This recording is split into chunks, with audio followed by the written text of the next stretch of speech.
Looking at you disgusts me. I can't pretend anymore after 16 years. Those words hit me like a sledgehammer as I stood in my own kitchen, still holding my work bag.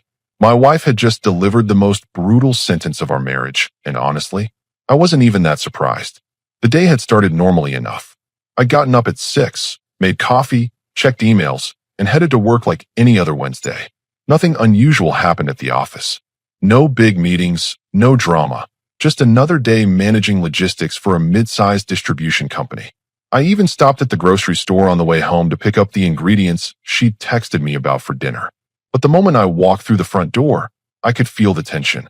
She was standing by the kitchen island, arms crossed, that look on her face that I'd learned to recognize over the years.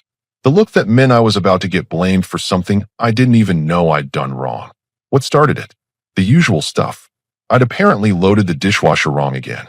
Left my coffee mug in the sink instead of putting it directly in the washer. Forgot to pick up the dry cleaning that she'd mentioned in passing 3 days ago.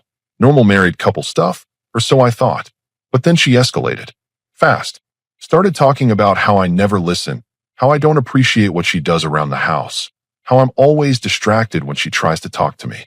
The volume kept rising, and I found myself doing what I always did, trying to de-escalate, apologizing for things I wasn't even sure I'd done, promising to do better.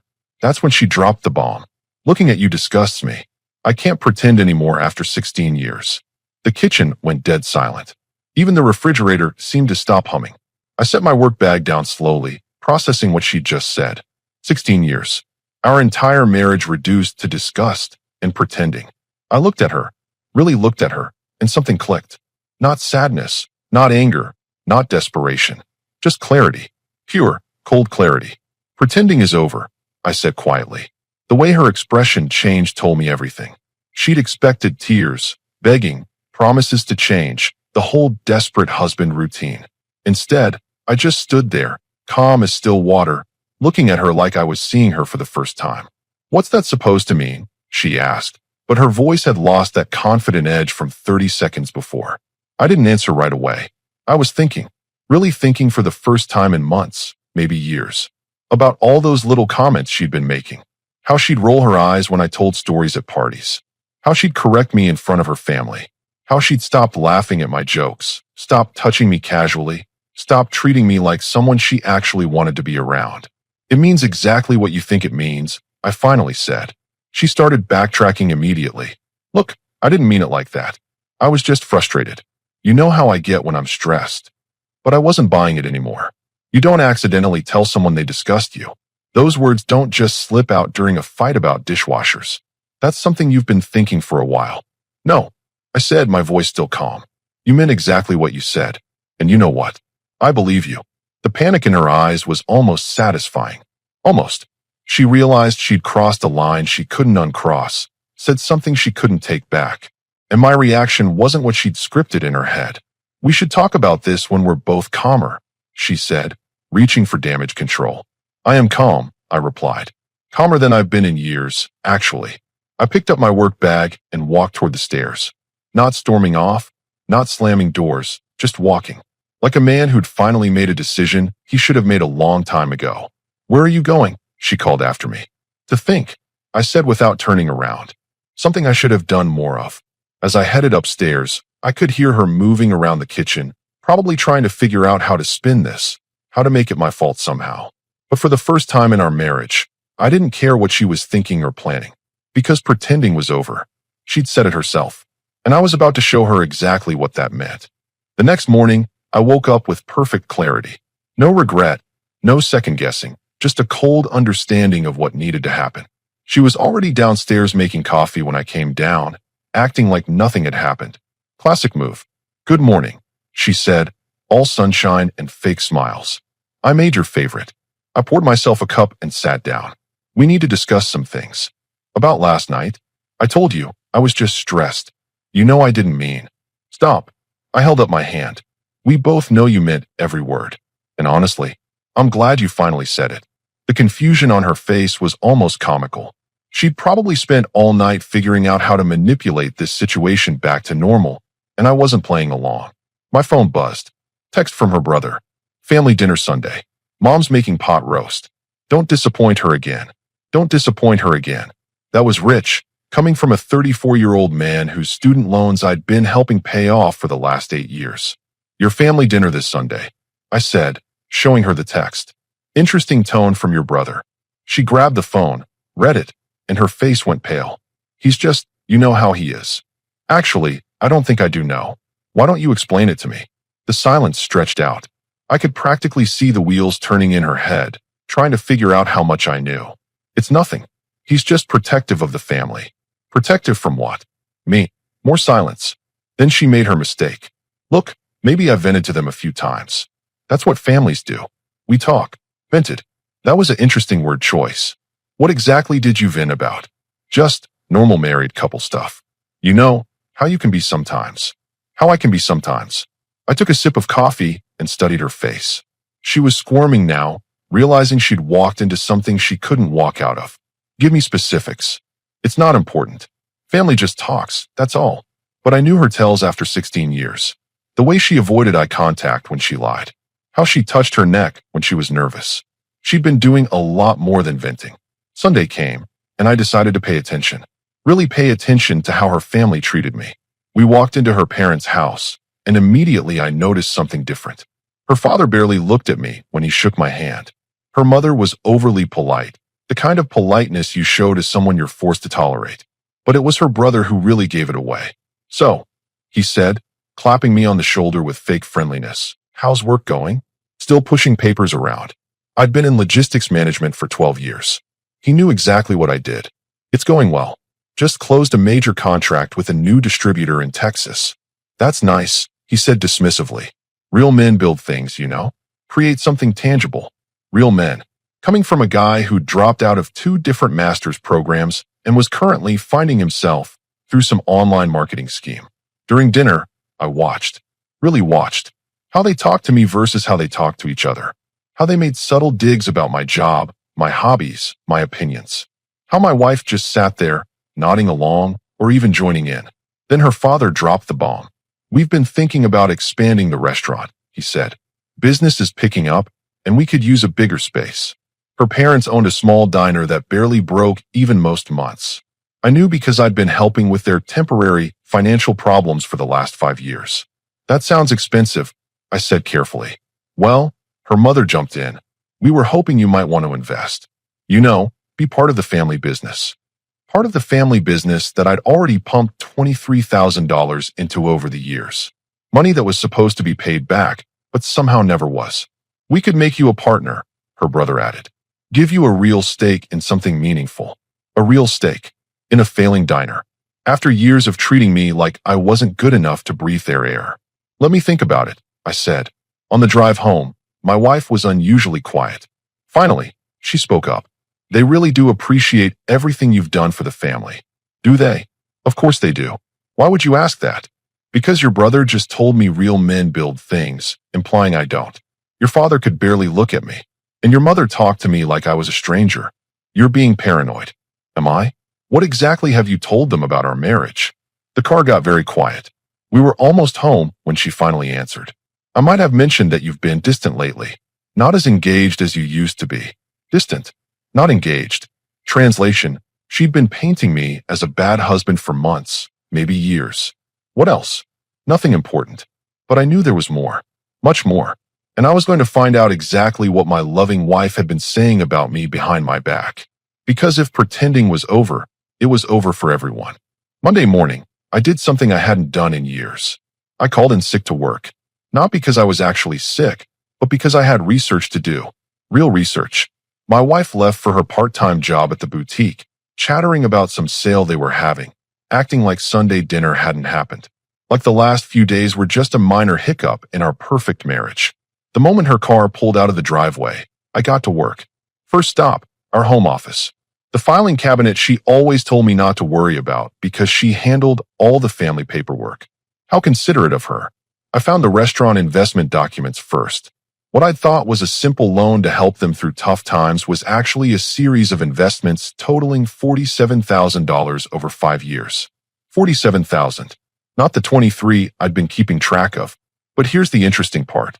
According to these papers, I was listed as a silent partner in several family ventures. her brother's failed food truck business, her father's attempt at a catering company, even a small real estate investment I'd apparently made in her mother's name. Silent partner. That explained a lot. I got to pay for everything, but I had no say in anything. I photographed every document with my phone. Bank statements, loan applications, investment agreements. All with my signature, my credit score, my money. None with my actual input or knowledge of the terms. Then I found the text messages. She'd left her iPad on the desk, synced to her phone. 3 years of family group chat right there on the screen. And what I read made everything crystal clear. He's being difficult again about money. That was from 8 months ago. Just remind him it's for family. Guilt trip him if you have to. Her mother's response. Does he suspect anything about the restaurant numbers? Her brother, 2 months ago. No, he's too trusting. Just keep him focused on the next investment. Too trusting. They had that right. The messages went back years. Detailed conversations about how to handle me, what stories to tell, how to make me feel guilty or obligated. They'd been managing me like a business resource. Tell him Dad's health is getting worse. He always falls for the family emergency angle. Make sure he doesn't see the actual profit reports. The lunch crowd has been huge lately. If he starts asking questions, just have a fight about something else. Distract him. Distract him. Is that what yesterday was? A distraction technique? I kept scrolling. Found messages about my job, my personality, my habits. All of it dismissive, mocking, calculating. He thinks he's so smart with his logistics job. Can't even see he's being played. Mom, you should see how he gets excited explaining his little work projects. It's actually pathetic. At least he's useful. Most boring men aren't this generous. Most boring men. My loving wife, talking about me like I was a walking ATM with inconvenient emotions attached. But the real prize was a message thread from last month. Her brother had apparently asked why she stayed married to someone she clearly didn't respect. Her response? Because he's financially stable and doesn't ask too many questions. Plus, divorcing him would mean splitting assets. This way, everything flows to us and he thinks it's his idea. I sat back in my chair, staring at that message. 16 years. 16 years of marriage, and I was nothing more than a financial strategy to her. My phone rang. Her name on the screen. Hey babe, how are you feeling? Still sick. Getting better, I said. Good. Listen, Dad called. They're having some cash flow problems with the restaurant. The equipment repair was more expensive than expected. Think we could help them out? Just a few thousand to get through the month. A few thousand. After I'd just discovered they'd been playing me for nearly 50,000 over the years. How much exactly? Maybe 5? 6 at the most. You know they're good for it. Good for it. I looked at the stack of documents showing they'd never paid back a single loan. Let me check our accounts and get back to you. You're the best. Love you. Love me. Right. After she hung up, I spent the next 2 hours going through every financial document in the house. Bank statements, credit card bills, investment accounts, insurance policies. Building a complete picture of exactly how much this family had cost me over the years. The number was staggering. Between direct loans, investments, co-signing for loans, covering emergency expenses, and paying for family vacations I was guilt-tripped into funding, they'd extracted over $80,000 from our marriage. $80,000 that could have paid off our mortgage early, could have funded real vacations for us, could have been retirement savings or home improvements or anything except propping up people who talked about me like I was their personal bank. But the money wasn't even the worst part. The worst part was reading how they really felt about me, how my wife really felt about me. He's so predictable. Wave the family card, and he opens his wallet. Sometimes I feel bad about how easy it is. Don't feel bad. He gets to feel important, and we get what we need. Win-win. Win-win. Sure, I win the privilege of being financially drained by people who don't respect me. I made copies of everything. Uploaded photos to a secure cloud account. Downloaded the text message history. If this was going to be war, I was going to be prepared. My wife came home around 5, full of energy and fake concern. Feeling better? You look much better. I am better. Actually, I'm thinking more clearly than I have in years. She missed the warning in my tone completely. Good. So about Dad's situation. I've been thinking about that too. And I looked at her standing in our kitchen, expecting me to hand over more money to people who'd been laughing at me behind my back for years. I think it's time we had a serious conversation about our finances. The smile faltered just a little. What do you mean? I mean, it's time we talked about where our money has been going. All of it. Now the smile was completely gone. What are you talking about? I think you know exactly what I'm talking about. For the first time since this whole thing started, I saw real fear in her eyes. Not annoyance, not frustration. Fear. Because she knew. She knew I'd figured it out. And she was right to be afraid. She tried to play dumb. I don't know what you're implying. I'm not implying anything. I'm stating facts. I pulled out my phone and started reading. Quote, he's financially stable and doesn't ask too many questions. Plus, divorcing him would mean splitting assets. This way, everything flows to us and he thinks it's his idea. End quote. The color drained from her face. She knew exactly where that quote came from. You went through my private messages? I went through our financial records. Your messages just happened to be synced to the iPad you left open on the desk. That's a violation of privacy. So is stealing $80,000 from your husband over 5 years. She sat down hard in the kitchen chair. It wasn't stealing. It was helping family. Helping family by lying to me about the amounts, by hiding profit reports, by treating me like your personal ATM while mocking me behind my back. We never mocked you. I scrolled through more messages and read aloud. Quote, sometimes I feel bad about how easy it is. Don't feel bad. He gets to feel important and we get what we need. Win-win. She put her head in her hands. You don't understand the context. I understand it perfectly. You've been running a con on me for years, and your whole family was in on it. It's not like that. Then explain what it is like. Explain why your brother treats me like garbage while living off money I earned. Explain why your parents act like I'm beneath them while I pay their bills. Explain why my wife tells her family I disgust her while asking me for more money the next day. She couldn't, because there was no explanation that made any of this acceptable. What do you want? She asked quietly. I want you to pack a bag and go stay with your parents for the weekend. What? No, this is my house too. Actually, it's not. Check the deed. My name only. My down payment. My mortgage payments. Her eyes widened. She'd apparently never bothered to check who actually owned our house. You can't just kick me out. I'm not kicking you out. I'm asking you to give me space to think. Unless you'd prefer I call your parents right now and ask them about those restaurant profit reports you've been hiding from me. The threat hit home. If I exposed their scam to each other, the whole family dynamic would collapse. Fine, but we need to talk about this rationally. We will, after I've had time to process everything I learned today. She went upstairs to pack, muttering about how I was being unreasonable and dramatic. I used that time to make some phone calls. First call, my credit card company. I need to report my cards as potentially compromised. Yes, I'll need new account numbers for all of them. Second call, my bank. I need to remove someone from my accounts who may have been making unauthorized transactions. Can we set up new accounts? Third call, my insurance company. I need to review my beneficiary information and make some changes. By the time she came downstairs with her suitcase, the first phase was already in motion.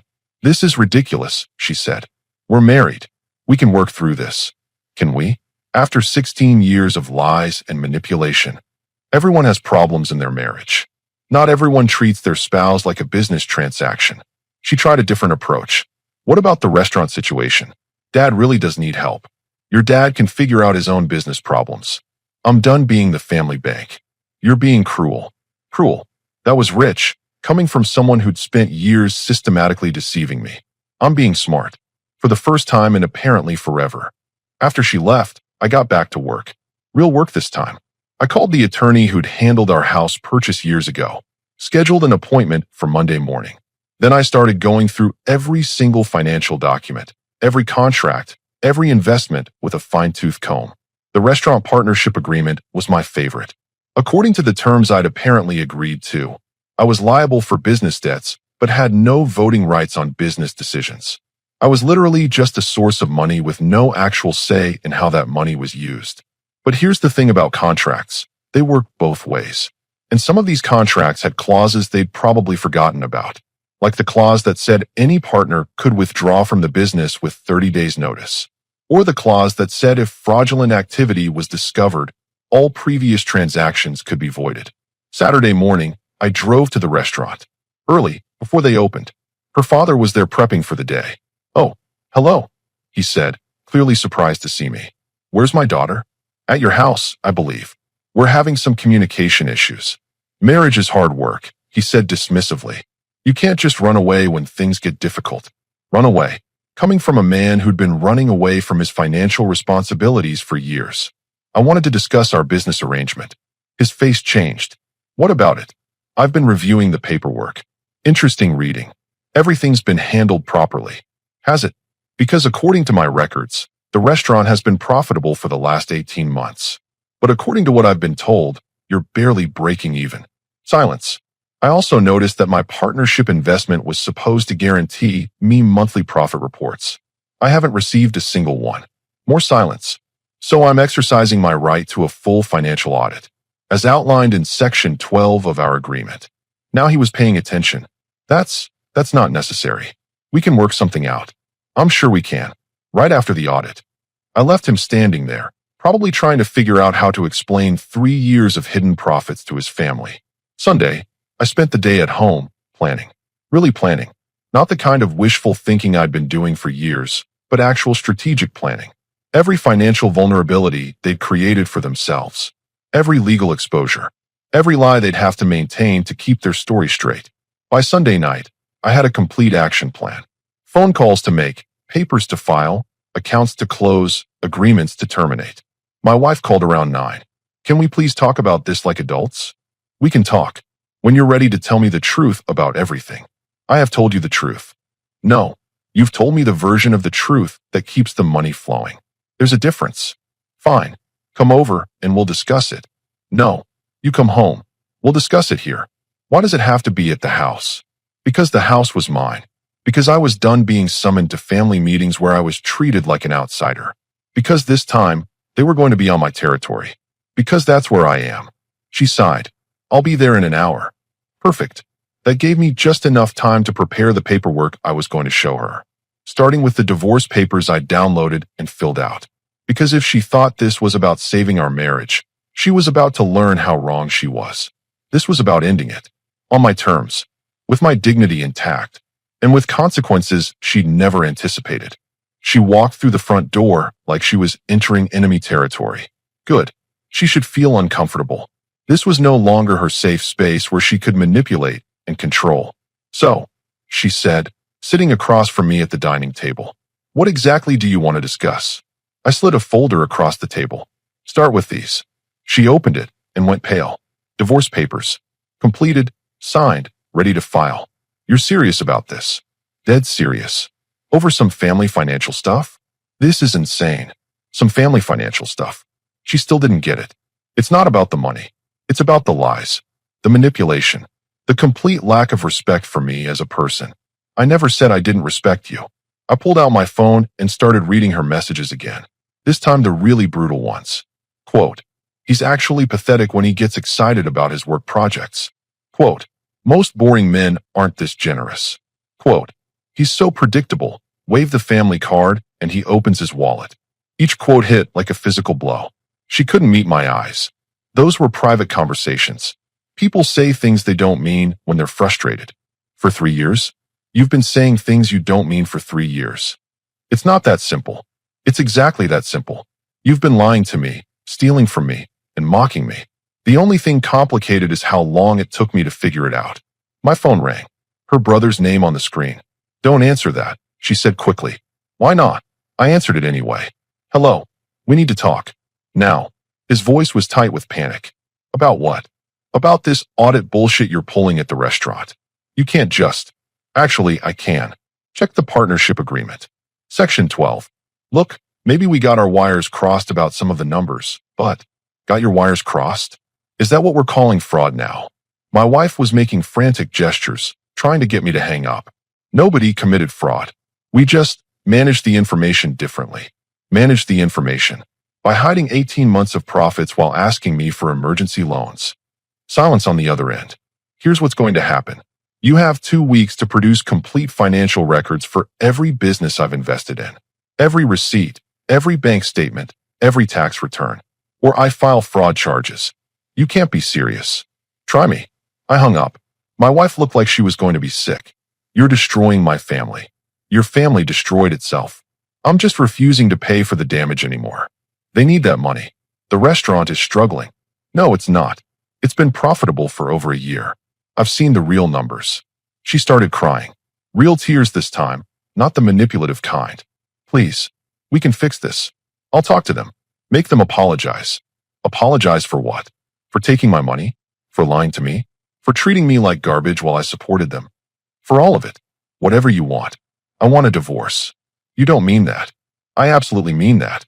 The only question is whether this gets ugly or stays civil. She wiped her eyes. What do you mean?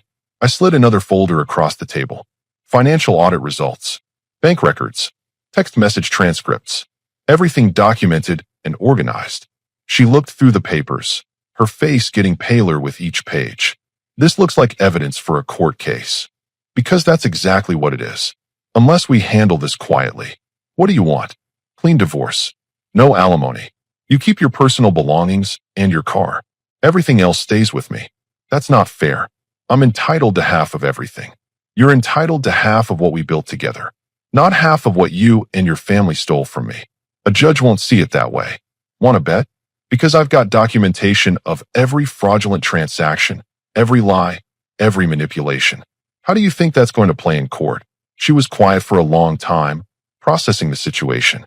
My family will never forgive me if I don't fight this. Your family got you into this mess. Maybe it's time to stop caring what they think. You don't understand. They're my family, and I was your husband. Past tense. My phone started ringing again. Her father this time. Don't answer it, she begged. I answered anyway. Hello. What the hell do you think you're doing? He was furious. You can't just show up at my business making demands. I can when it's my business too. Check the partnership papers. This is family. We don't treat family like this. You're right. Family doesn't lie to each other. Family doesn't steal from each other. Family doesn't mock each other behind their backs. Now wait just a minute. No, you wait. You've got 2 weeks to come clean about every penny, or this goes public. And legal. You're making a big mistake. The only mistake I made was trusting you people for 16 years. I hung up again. My wife was shaking. They're going to blame me for this. Good. Maybe you'll finally understand how it feels to be blamed for something that isn't your fault. This is my family we're talking about. And this is my life we're talking about. My money. My dignity. My future. What am I supposed to do?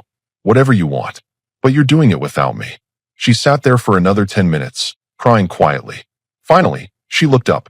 If I sign the papers, what happens to my family? That depends on them. If they cooperate with the audit and pay back what they owe, we can keep this civil. If they want to fight, I've got lawyers ready to go. And if I don't sign, then this gets very expensive and very public for everyone involved. She knew she was trapped. No good options, no way to manipulate her way out of this. I need time to think. You have until Friday. After that, I file the papers regardless. She gathered up her things and headed for the door. This isn't how marriages are supposed to end. You're right. They're supposed to end with mutual respect and shared grief over what could have been. But you gave up that option when you decided to treat me like an ATM instead of a husband. After she left, I sat in the quiet house, feeling lighter than I had in years. No more walking on eggshells.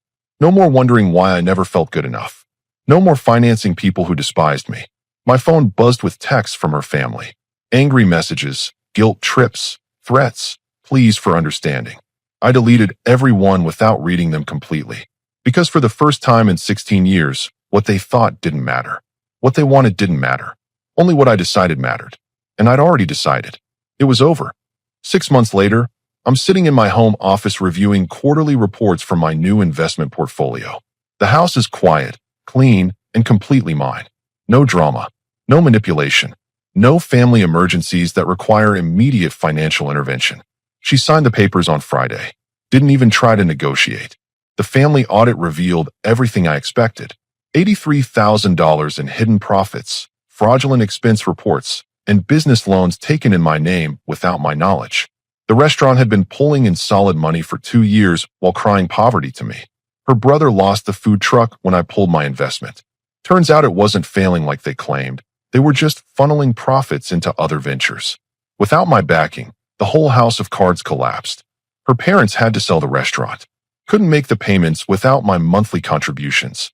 Last I heard, her father got a job at a chain restaurant, doing the same work he used to be too proud for. She's living in a 1-bedroom apartment across town, working full-time for the first time in years. No more boutique job that was basically hobby income while I covered the real bills. The divorce was finalized 3 weeks ago. Clean and simple, just like I wanted. She got her car, her clothes, and the debt she'd run up on credit cards I didn't know about. I kept the house, the investments, the retirement accounts, and most importantly, my dignity. My phone rings. Unknown number, but I recognize her brother's voice immediately. Look, maybe we can work something out. About the restaurant situation, I almost laugh. There's nothing to work out. You had your chance to be honest. Dad's having health problems. The stress from losing the business. Stop. Just stop. I cut him off. You played this game for years. The guilt trips, the family emergency angle, all of it. I'm done. You used to care about this family. I cared about people I thought existed. Turns out they were just characters you created to manipulate me. So that's it. You're just going to let us struggle.